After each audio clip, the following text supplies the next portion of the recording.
program is part of the Scene Projects Podcast Network. The Scene Project features interviews with independent musicians, comedians, and artists from across the Midwest.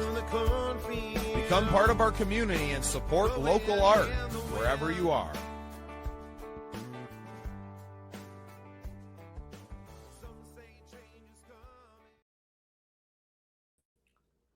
Well, welcome into another exciting episode of Real Biz. I am your host, Bubba Startz, and with me today is partner at Limelight Events, Lou D'Angeli. Lou, welcome to the show, brother. How's it going, man? Man, it's going well today. Busy day. Awesome. Obviously, we're planning a big tour and plenty of live events coming up. So I'm staying plenty busy, but I love getting a chance to talk to guys like you that have been in this business for a long time. Before we get too far into everything you're doing now, obviously a new company and things that you'll be doing, I want to give you the floor and just have you give us a little bit of the backstory and we'll get into the rest. Sure. First off, I want to say what you're doing with artists and the whole outreach is pretty amazing. I think it's incredibly important that independent artists get that support. So kudos to you before we even start. Awesome, man. Appreciate that. Sure. So my background quickly is I've been in the entertainment business my whole life, my whole professional career, I guess I should say, but also dating back to college. College was all about concert promoting and anything to do for everybody on campus event wise, which always ended up in music. So it was pretty awesome. Right outside of college, I landed with a company called Extreme Championship Wrestling. And that was based on the fact that I was a huge wrestling fan. And in 1994, while I was still in college, I started kind of freelancing for them, just kind of showing up and doing like photography work and writing for the program called the ECW Action Wire. So that was my first kind of foray as I guess a professional or a amateur trying to be a professional in the entertainment business. But I ended up working for ECW from 1995 to 2001. I was a promoter, and eventually I was on-air talent, which was quite the story, and happy to answer any questions on that eventually or tell any stories you like. But it was unexpected, to say the least, and ended up really defining and helping my career get launched. Because as being a promoter in wrestling, it's very hard to promote. It's super grassroots marketing, and there's not a lot of ad budgets. So when ECW eventually went out of business and went over to WWE, I started working for a company called Comcast Spectacor. So Comcast is the owner of the Philadelphia Flyers, Sixers, the then Wells Fargo Center in Philadelphia.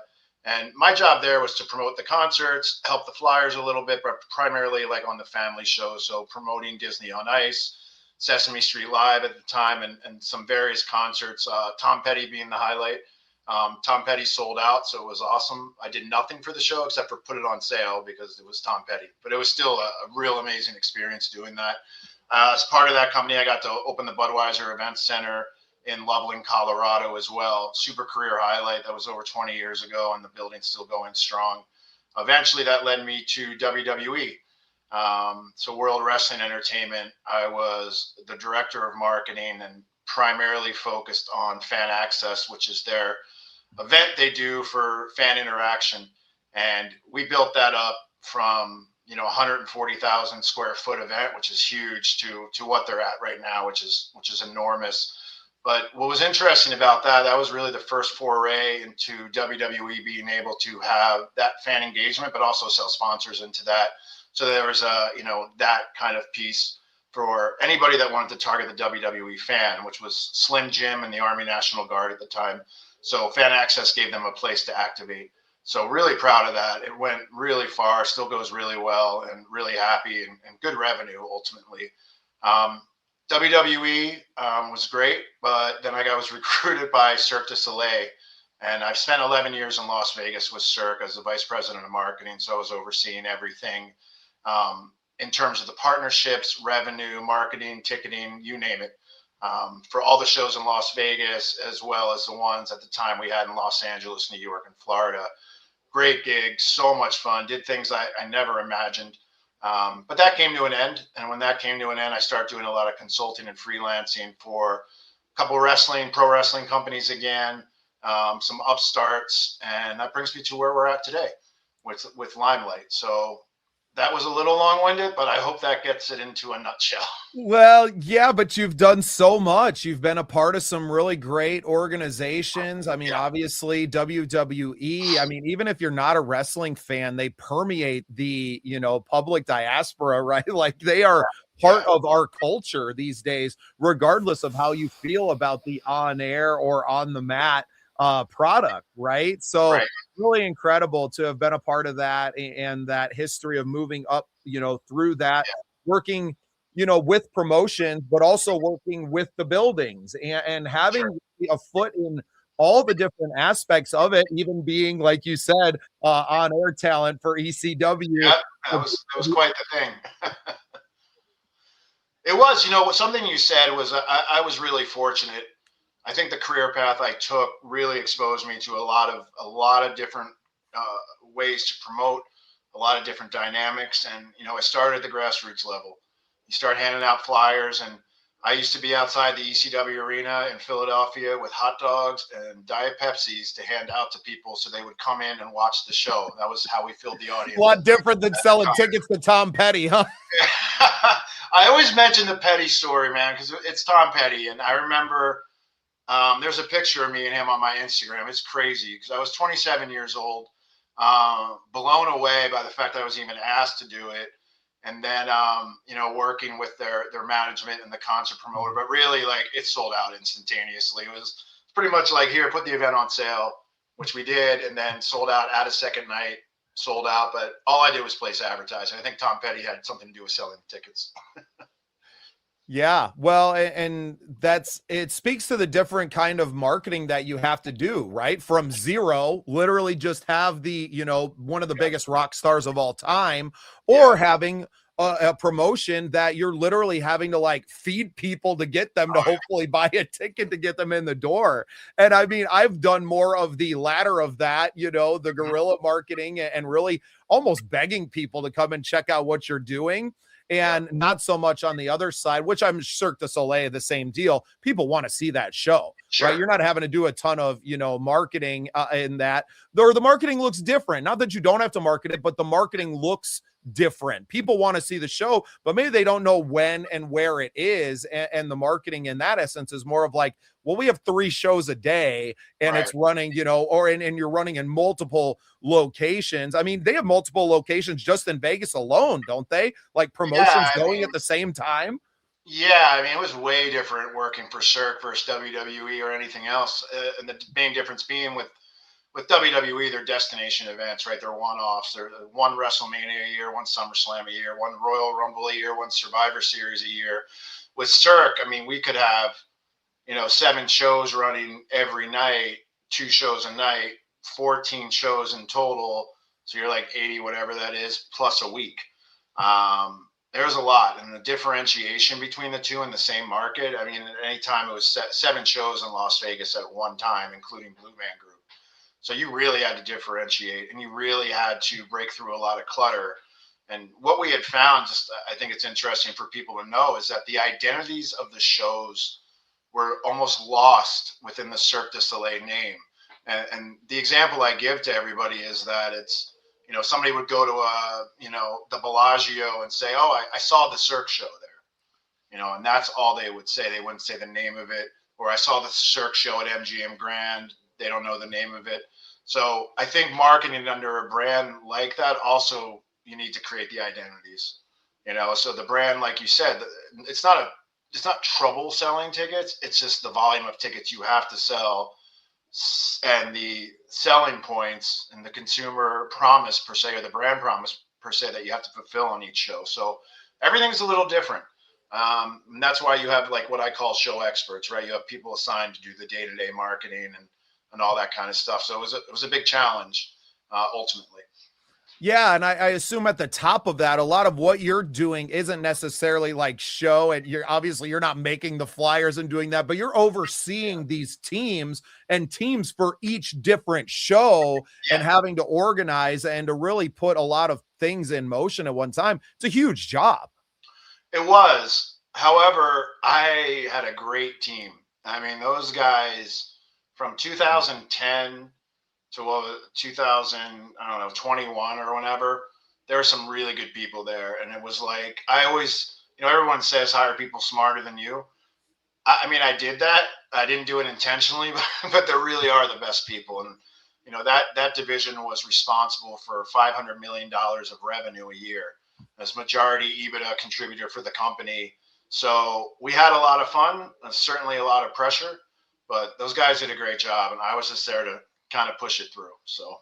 Yeah, and I'm thinking about it because each show has, up to hundreds of performers, right? Or, up in it's so, and you're running that and they're grinding and performing those many shows is like, that's just a lot to manage. I can barely manage a trio band some days. It feels like with personalities and everything from that. And now you're not even including the marketing teams and the promotion teams and everything else on top of that. So yeah, massive job. Had to be extremely stressful, but very rewarding to, be a major contributor to the parent company, but also to look at the product on stage and to go, we had some hand in that as well. Yeah, for sure. I mean, look, it was definitely challenging. There were stressful times. I mean, the company went through a private equity acquisition that I was very involved in, which actually it's one of the best experiences I had in my life, because going through that process, that due diligence process, and not a lot of people get to do, was very rewarding. But you're 100% right. I mean, at the end of the day, you're 70 to 100 artists on a show. That's just artists. Then you have tech, production, ops, artist management, company management, the marketing group at the resident show division, which was the name of our division, was 47 total people. But again, it was responsible for a lot. While it was stressful, it was also really fun. I mean, we got to do, it's not many people who can say they worked with the Beatles or Michael Jackson or Disney and MGM. And then from those relationships started like partnerships with like, the Killers and Foster the People and South by Southwest and Comic-Con, et cetera, et cetera, et cetera. We brought a lot of that in the Cirque that really hadn't been done before as far as trying to, partner and cross-promote audiences. Yeah, and I think for a lot of, layman's or people that visit Vegas maybe once in a decade that, like you said, oh yeah, I saw the Cirque show, thinking that there's only just one. And it's like, well, we have 7 different arenas that we're in every single night. Like, which one did you see? It was, and that's 100% true. And when they get to the show and, the theaters are all custom designed for the show, I mean, the identity really comes out then when you're there. Admittedly, it's hard to get through advertising with 7 different looks and feels for 7 different shows. However, there really are different offerings, right? They're all a little different. And we start running campaigns actually that would, promote everything in one ad. It wasn't as cluttered as it may seem, but it was like a 1-word association with each show, or 2 words, or something along those lines that at least gave people an idea that one's storytelling very clear, one's high acrobatics very clear, like things like that. Yeah. And obviously that has led you into now the consulting. And I mean, you've worked at all the different things. You kind of expended what you could accomplish in the corporate side of it. Yeah. And I think that's what happens. I've had enough, business, conversations with high level business, executives to realize there's only so far you can go before you're kind of just like, I've done it all, right? Like I've done, and I've managed the teams and I've done all of that. And then you kind of take a step back into, well, now I just want to work with people and kind of teach them how to do the things that I know how to do. Right. And that's a great point, because that's exactly kind of what happened to me and the other guys I'm working with. With me specifically, what was it, end of June last year, I was doing a gig with a company that has since declared bankruptcy. And within that whole process for like the 6 months from June to December, it was pretty much like, well, what do I want to do here? And it's a nice place to be in. But you definitely take a minute. I mean, it suffers, you suffer optically, financially, all those types of things. But I also think it's really important to take that time to have a reset. And for me, my reset was, do I want to stay in the entertainment industry? Do I want to stay in the sports industry? Do I want to do something completely different? And through that time, I figured out I wanted to stay in the industry, however, on some different terms. and that was working with two of my good friends, but also doing what you said. It's kind of like going out there, you get all kinds of different things going, and keeps you fresh. You know what I mean? If you're working with a band on one thing, a pro wrestling company on the other, and a major production company in Los Angeles, your day is very different. And I actually thrive on that. Well, and it's really hard to take your marketing skills and the excitement that you've lived in working in the entertainment industry and then to go like work for Kraft, It's true. And you know what's funny is like, and I don't want this to come off the wrong way by any means, but I believe between June and December of last year, there were about, I think, like 7 opportunities that had come my way through recruiters and everything like that. And I have to be honest, like, I went through the process because I believe it's important to have those conversations, but nothing was exciting me. I mean, it's like these were really good jobs too, but it just didn't feel right. And I remember for the first time ever in my career, I was recruited, were close to a job offer, and I sent him an email and had a conversation with him that it just wasn't for me. I've never done that. So I knew I was being deliberate in kind of what I was looking for, but also risky. You don't get job opportunities, pass them up, and you get one tomorrow. You know what I mean? But I thought, no, and especially at that executive level, I mean, you're probably talking about 6-figure contracts, right? And to turn down that amount of guaranteed money with all the benefits and the security of that, to go off and to say, you know what, I think I'm going to try being an entrepreneur is a massive risk. And it comes with a lot of stress. As someone who's never made that kind of money guaranteed in my life, it was an easy decision for me to like look at my life at the factory going, okay, $1,000 a week. Like, I feel like I can find $1,000 a week doing other things, but to go to significantly more than that, and when you've built a lifestyle around that, I'm very fortunate. I live in rural America, right? Our mortgage is $600 a month. Right. So that's a pretty small nut to have to get. I mean, we've kind of been living off of my wife's, teacher wage, but, that's what's also has allowed me to step back. And you talked about what we're building here, because most people would never be in this position to dedicate as much time to individuals that don't have any money, right? Like I can't go out, and we're not providing services to people that have exorbitant incomes to be able to invest in what we're providing for them on the production side, but realizing that it's more necessary and more needed now than it has ever been. MTV shuttered its doors for good. Not that they were doing much in the music space anymore anyway, but where is the music discovery at anymore? And it's really up to a lot of smaller creators with big ideas. And what was MTV other than a startup in the 80s, and to build it up to what they did? Actually, he did a really great interview, the founder of MTV. I heard him with Rick Rubin. I absolutely love Tetragrammaton. It's one of my favorite podcasts, man. And I know that you, being someone in the entertainment industry, I mean, it's Rick Rubin, first of all, right? But then he just asks such great questions and is able to pull out, and he's just so interested, right? Generally interested. And that would really inspire me to do what I was doing. Because when he started out, there was nobody watching. I was like one of the first 2,000 subscribers on his YouTube channel. I'm like, this is one of the best producers ever. And I don't think that the YouTube channel is very big now. And it's like, man, I'm getting to sit in on these conversations with one of the smartest men on the planet. I read his book. Obviously, that inspired me as well, The Creative Act. And just to really like, you have to go do this. You have to go do it now. You're not getting any younger, for one. It's not like I'm old. I'll be 40 in May. So I'm not necessarily like in the back half of my life, but in a position to really do something, still having the energy to give and not being kind of boxed into one thing. I had only picked up welding maybe 5 years before that either. So it's not like I'd been doing just this one thing. And I'm so passionate about not just the like entertainment business, but the creators of the entertainment, right? Whether it's people playing in cover bands or writing their own music. Obviously, I love originality more than anything, but I had to work where I was passionate because I was slowly dying being away from it. And I feel like for you, that you had that wherewithal when you're kind of looking for that new path to go, if I'm going to go to one of these other jobs, like it's just not going to be soul satisfying. It wasn't. And I think, well, you just said a lot that made me think about a lot of different things. I'm gonna have to come back to those, I think. But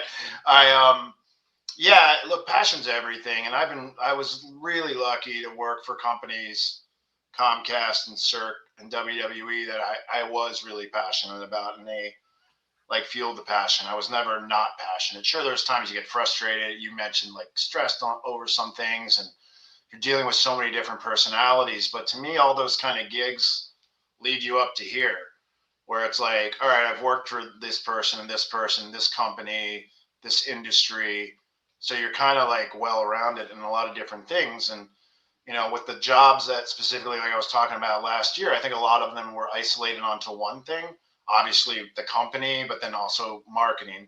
And I actually start getting a lot of, I don't know what the right word, a lot of fulfillment from working on the production side of wrestling and not being on camera and not doing the talent thing, but all more so understanding how, you know, the shows are put together, how the TV is put together, how the talent is developed and everything like that. And when you start seeing more and more of that, that's actually what got me going to be more on a production operations side than just marketing. So I totally hear you. I would also say that we grew up in a generation where it was not as hard to market music as it is now, in my opinion, because we had outlets, right? People still bought physical things or tapes. I was going to say tapes and cassettes, tapes, vinyl, like everything like that. And it's so different now. There's not as many touch points. I mean, what's it like Spotify and social for your bands? And I think what you're creating, and in general, what people create, I mean, there's not a lot of channels that are solely focused on one thing that are accessible, like financially or promotionally for people. So it's tough to build up. And that's why I think grassroots marketing kind of makes the comeback in the year 2026, because it's hand to hand, you know? I think, yeah, the world is craving human connection again. We've kind of ridden this digital, and it's not going away by any means, but people are craving to be marketed to by a person and not by a bot on Facebook or your social media channels. It's just like, will somebody talk to me, please? You know, and that's the thing. I mean, look, people love that when they get a response from a person or a brand, you know, and it's like, you feel heard, but also it's a different way to touch that brand or touch that content per se. Like I have a bunch of side hustles I do, and one sports cards, and a lot of people, you know, initially like, why do you collect these cards, this and that, and a lot of it, look, is resell, but also it's a different way to interact with the brand. Your favorite hockey player, for instance, you collect all his cards, you're interacting differently, you're getting more of something. And I think that's where the human need gets fulfilled too.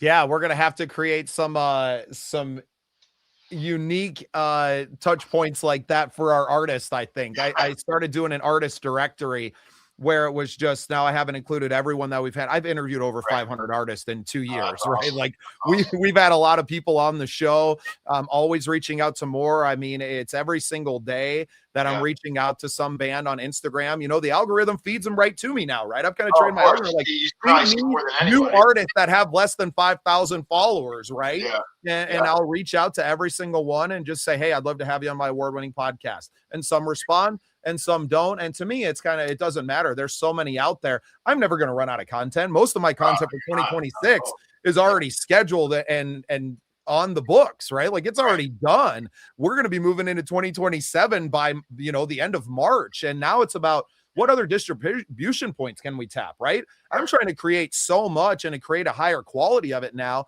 that the Netflix and the Hulu, and that we make enough noise for them to finally go, hey, I think there's something here, right? Like there's all these artists, and not all of them. You don't need to just work with the top echelon of artists to get people to pay attention. I think people want to. It's the reason that shows like The Voice or American Idol are so popular. People want to follow that journey. And unfortunately, you kind of cut them off with these shows, the way that they're run. You narrow it down.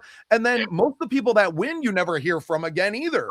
Because they get them, they create a record. The record's not worth what the labels want to make. And then they're shelved as well. So they kind of use and abuse all of these artists. They get them into contracts. And I think that's a side of it that a lot of people don't see, is that to get on the show, you're now kind of owned by those labels regardless. And you don't have autonomy now to run your own career. So we're trying to come at it from a different angle and to say, hey, you keep your rights. We don't need to sign you. We're not after your money, but we do want to see you succeed and to grow. and to build a community, which is really what I'm focused on. Is just like, I just want to be surrounded by really awesome creative people.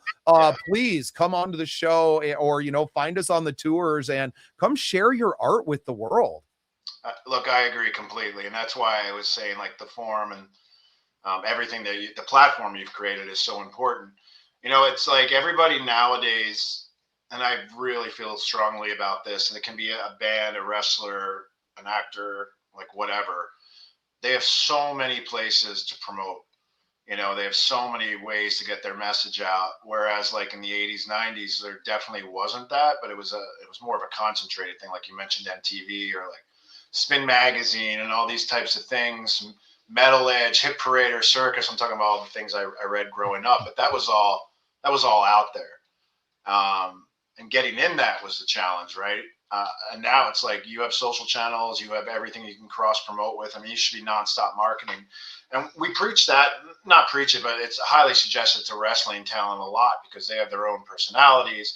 They create their own, you know, followings based on those personalities. Hopefully they get on TV to amplify the personalities. But if they don't get on TV, it doesn't mean they can't stop marketing themselves to make money and go into different places. So to me, it's like, there's no excuse for no self-promotion anymore. And I think people need to do more with it. So moving into now a little self-promotion for yourself, right? Tell us more about Limelight and tell us more about Limelight and what you and your partners are working on and what the future is going to look like for your company, and, you know, maybe some of the target, you know, not necessarily audience, but the target clients that you're trying to work with. Sure. Look, we're brand new. What's today? The February 3rd. So it was announced a month ago that we were doing this, announced by us that we were doing this. But I mean, in the background, really October, November, December of last year is when we were really putting this together with a very targeted hit list of people either that we knew or we thought we could help. And what I mean by help is, you know, the three of us have gone through a lot of event experiences. From like the biggest, you know, event I ever did was WrestleMania. And those guys, you know, did the brand for that or the operations for that and the production for that. And what we were seeing is that we had just got done with a live event company that really did not put together their financials well. They're touring well, their live events well, really, really just overpaid in a lot of like situations that they wouldn't have had to if they had brought people in that knew what they were doing on live events, to be frank. And that's where our ease, you know, or not ease, that's where we're hoping to bring ease to, you know, brands like that. A lot of people think they can put a live event on and just put tickets on sale, this and that, but there's so many little intricacies that people don't get. And that's no fault of theirs. The guys I work with, we've been doing it for 25, 30 years. You know, we've seen a lot of different things. So the first thing was, saw an opportunity to help with the event side. Specifically like ticketing and the ops production side. So we started down that path. At the same time, we started with like the brand side. Now, a lot of agencies do brand, obviously, and brand marketing, social, all that kind of stuff. Our unique piece of trying to bring it in was the live event side and pushing everything together. The first set of clients we start talking to October, November, December, obviously, I can't mention names, but I can certainly, and the only reason, that's respect for them. And also we're not finalized with them yet. There's still just discussions, but it covers the gamut. It's sports, it's movies. It's some individuals as well that are looking for personal brand stuff and management. We're not quite in the personal management space yet, or agents or anything like that, but it's something that, you know, we're looking at. So our focus, sports entertainment people, as you said, like, I forget the example you gave earlier, but it has to be exciting. You know, it's one thing. We actually turned someone down because it wasn't what we wanted to do. And I was just very honest with them. You know, it was like, you can give us money, but we're kind of not like, we're like, whatever. And I didn't want to do that to somebody, and neither did the guys I work with. So we're also being a little bit selective. And you think of as a new agency, you take everything or anything you can get. And I think our philosophy was more like, we've done a lot of really cool things, and we have to have a partnership and a client that we can truly help, but also we believe in and we're passionate about, which so far everyone we're talking to, aside from that one, have been great. Fantastic. Well, in the future, sorry, you asked about how it's looking forward. I only see the need for events growing because it's a touch point, right? It's literally what we were just talking about, where, in your situation, the artist going out on tour, or the wrestlers going to XYZ show, or this person making an appearance is it's directly, involving fans and fan interaction, which is huge. Yeah, experiential marketing. Yep. People want experiences. It's kind of the only thing left of this human life that feels human, is to go out and to do it. And obviously we can use this digital space to get people excited about it and show them, more than anything. I've had some really cool conversations with people that are in the immersive technology and doing that, but you still have to have the live event happen to be able to give people that at home immersive experience as well. So it's not going anywhere. It's only becoming more valuable because you don't know what you're getting online. Everything, you almost have to assume anything that you see online, whether it's a video or an image, that it's AI first, and then, kind of suss out the real. So the only thing to know that something's real is to buy the ticket and to go. So I think people like yourself and companies like Limelight are only going to become more essential to what we're doing moving forward, especially for people like me that want to live in that live space and to work with as many human beings and fans as possible. Yeah, I hope so. I hope it goes in that direction. I know in my life, the number of live events I've gone to is, I don't even know. It's a lot. Yeah, and tens of thousands, possibly. I mean, you pretty much lived at live events. Yeah, no, I did. And I did. But also the ones that I selectively wanted to go to are out of hand. I remember somebody on Facebook or something, like there was one week, it was like a hockey game, a concert, like a lot, like 4 events, 5 events in a week. And my buddy was like, you go to more events in a week than I have in like 2 years. Right. So it's like you have that varying degree of person, where I love the live experience. I love seeing bands live. I love hockey live. And then a lot of people just don't want to do that. But hopefully they start coming over, because there's only so far you get on TV. And look, you get really far. But if you're sitting at a hockey game, you're sitting at a concert, it's totally different. It's an experience you can't really describe until you're doing it. So hopefully more people want to do it. Yeah, hockey, you're speaking my language. My family's originally from the Chicago area, so grew up a big Blackhawks fan, got to celebrate, 3 cups in, 6-7 years and go to good games. And we have smaller AHL or USHL team that I love going to. We got tickets with the kids through like a kids captains thing, where they got to be the kids that said, let's play hockey. And we were right on the glass, man. And it was so cool to do that last year. And, I think events are different for guys like us when you get the backstage passes and you have access that most people don't, right? It can be a pain to find parking and to do all those things. But I'll tell you, especially if you have young kids or, teenagers, that it's worth it. Those experiences are something that, I was 3 or 4, maybe, the first time my parents took me to a Grateful Dead concert, and we didn't even go in. It was at an amphitheater outside of Chicago called the World's Music Theater. And, but I remember. Is that what you said? What's that? Which amphitheater? It's in Tinley Park. It used to be called the World's Music Theater. It's changed names and corporate names, but the building is still there. They still have concerts all the time. But, I remember being in the parking lot and seeing Jerry's face on the Jumbotron. I was 4, right? So those memories stick and they become part of your life. And, for me, the Grateful Dead especially gave me a family outside of my family. Anytime I would cover their music in a space, that I had people now that loved me, right? Like that were like, oh, you're my brother because of this music, regardless of what maybe your political views or whatever, like anything else, be damned. You like this band and you play their music, man, you just brought me back to a time and place. So getting back to real experiences and what, maybe that's like the deadhead in me coming out, where they lived it for 40 freaking years on the road, right? Of just being in the experience and living it and having this community. And I guess in some ways that's what I'm trying to, bring back. And especially with, Bob Weir passing just last month, that we feel like we've lost another piece of that. And, I think there's an opportunity for us now, a generation of Gen Xers. And I guess I would be a millennial. 86, I was born. I don't feel like a We are millennial.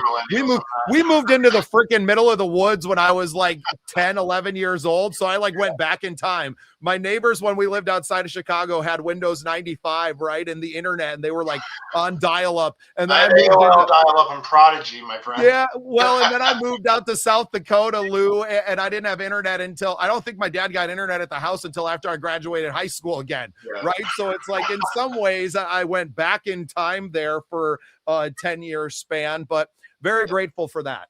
Very grateful for the life that I've lived and the experiences and just being alive, right? And not spending my whole life on a screen. I know that sounds crazy for someone who's building a platform that's on the internet and is on screens. You've had the experiences. You've had the live event experiences. I mean, the Grateful Dead is stuff of legend. I know they play at the Sphere now and they do all those things, but you saw them. I saw them when they were the Grateful. I saw them at Nassau Coliseum. I think it was 91. My freshman year in college, and I was not a huge Dead guy because I was more of a metal guy. However, what I found fascinating from my friends in high school, that a lot of them were Deadheads too, was exactly what you said, was the community. And that was really cool to me. And I like the Dead and I respect the Dead. But as I've seen that kind of evolve, it's like there's nothing quite like it anymore. And the reason I say I like them, I respect them, is because they were able to do something that, I mean, they're still relevant today. They're still, as of a month ago, unfortunately, there were still touch points for the Dead with John Mayer and everything that was happening. I thought that was unbelievable.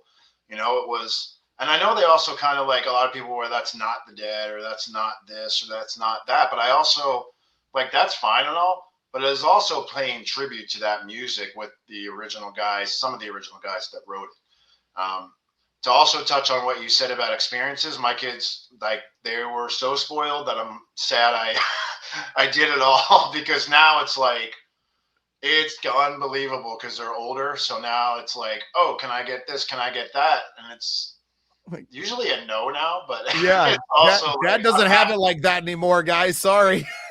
Look, it's, if they want to go to like pro wrestling, they're in, and they do. One thing I wanted to say, just on a personal level, you said Chicago.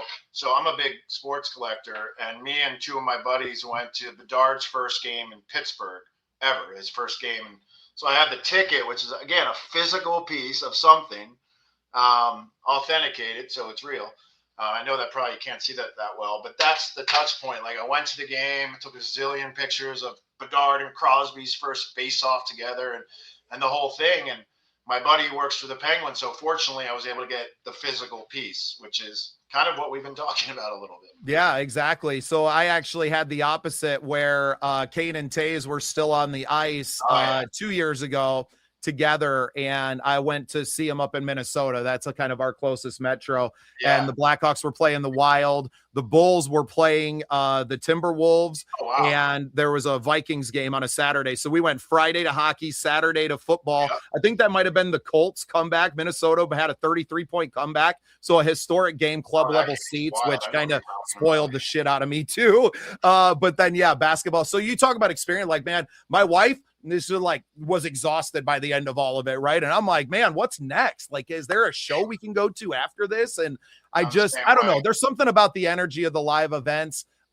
When you swim in it and you just love it, there's really there's nothing at home or on a TV screen that's ever going to compare to that. So yeah, Lou, I think we've both been spoiled a little bit, but now we get to work in the space where we're creating it. And I hope that we get a chance as we continue to grow our platform to work together and to go build more of those experiences for generations of parents and kids that get to do that. And that's really what I want to spend this, next 40 years of my life doing, is like, if I'm going to have to work till I'm 80, because that's going to be the retirement age by the time I get, it's just climbing and climbing and climbing anyway. Probably. So if I was even going to have to like work in a factory for another 40 years, or just like go find a way to do something else, then I'm going to go do something else. Sure.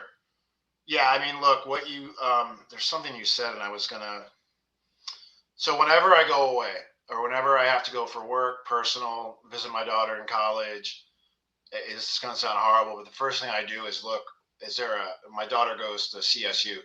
Is there an Avalanche game? Oh, there's one the night before, so I'll come in early.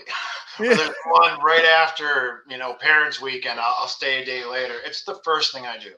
It's like if it's a hockey town during winter, what's the game? Baseball, what's the game? Concerts, where is it? And I've been really lucky. I mean, people make fun of me for it, but it's like, oh, you're scheduling your trip around a Nine Inch Nails concert in Denver. Yeah. Yeah, exactly. Yeah. How do you plan your trips? I know. It's like, I don't know any other. As far as working together, look, I think it's really important to cohabitate and like work together and not have those, that division between everybody that's trying to do something. And what I mean by that is as soon as like we announce something, again, very young agency, I start getting texts literally from like, oh, now you're my competition, or now you're that, or now you're that. And I never viewed it like that. I view it as like, if you have a client that needs something that you can't do, we can do it. And vice versa. I mean, there's people that are going to come to us we won't be able to handle, but we have the relationships to at least put something together. Especially in music and live events, to me, it's all about collaboration. Yeah. And that's what I think that you're going to see a lot more of is major, maybe not the major upper echelon of promotions, but I would like to see a lot of smaller promotions getting together and doing some really exciting things, bringing music together with sports and with, Sure. with everything, right? To me, I just want to be in that event space. I want to keep having these wonderful experiences, and I want to work with other people that want to do the same things, right? Yeah. And if that separates us from people that just want to live a very quiet life, and I'm okay with that. Yeah, no, totally. And I think pushing those things together is important. It's why, one of the examples I mentioned earlier, I mentioned the band The Killers. And, they opened the T-Mobile Arena here, which is 8 years old now. And our whole pitch was we want to be part of opening night. And the Killers were like Cirque's a staple in Vegas like we are. So it all comes together. And then the cross-marketing between all the audiences, the cool synergy. Brandon Flowers, huge Cirque fan, so he was really excited. Like, those moments are priceless. It's really hard to get them together because you have so many layers to work through. Even if an artist is a fan, you still have to go through all these things. But the end result is, we have a video of the Killers in Cirque du Soleil that'll live forever. We have a video of a performance that Cirque did on stage with the band Foster the People. Mark Foster, huge Cirque fan, loves the Beatles. Him and I have known each other a really long time, but it took us 4 years of conversation of just kind of like, hey, we should do this. Hey, we should do this, to when we're like, we should actually do this.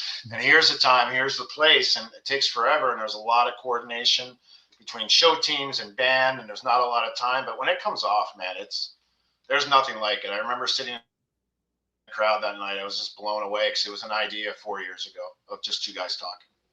I think that's been for me, like I shot my first, I guess you would call it, pilot of the Songwriter Showcase program in December of 24. Right. And I always had the vision of like, this could be on the road and moving and doing these things. And honestly, I didn't think about filming it until I was on my way to Minnesota, and I was like on the road, and I'm like, oh my God, like we got to film this thing. Like, what are we doing? Why are we living anything not on tape at this point in this world? It's all content. And that's where it's just evolving, where it's like, okay, my life is the show, right? That's the movie or whatever, the docuseries, the reality show, whatever it is. Just like, let's just put the cameras on. Let's go do some cool shit. And then we'll figure out what it is after the fact. And then other people are going to kind of come as you're building it and growing that momentum, that maybe understand more of what it is from the outside than you can when you're inside of the bubble, right? I'm just focused on, I love artists. I want to connect with artists. I want to educate them, and I want to bring what I know to them. I want to bring all these other smart people in the room. I want to get them together so they're collaborating with one another. And then whatever kind of happens through that and what we move into,